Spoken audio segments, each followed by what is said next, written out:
Picked up this Snap-on wrench from eBay. There's a great deal on it. So we got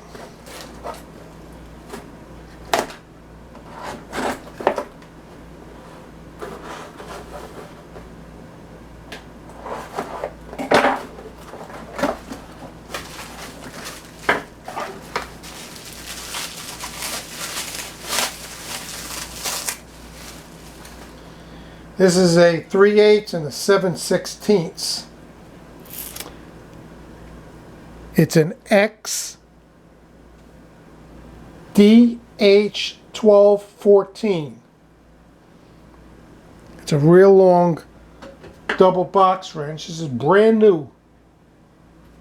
I paid $3.25 for this. This was a bidded item. Bidding was $3. I bidded probably like around $10 or something, and I got it for $3.25. So the other guy that bidded it probably just bidded the $3.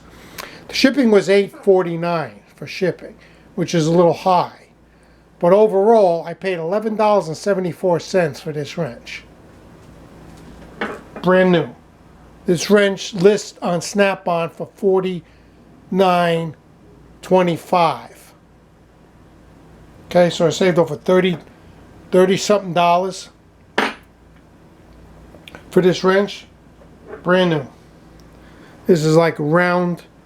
It's not flat, it's round.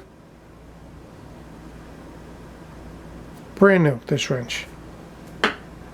$3.25 and $8.49 shipping. $11.74. Check out eBay. You can find some good deals. You got to keep looking though.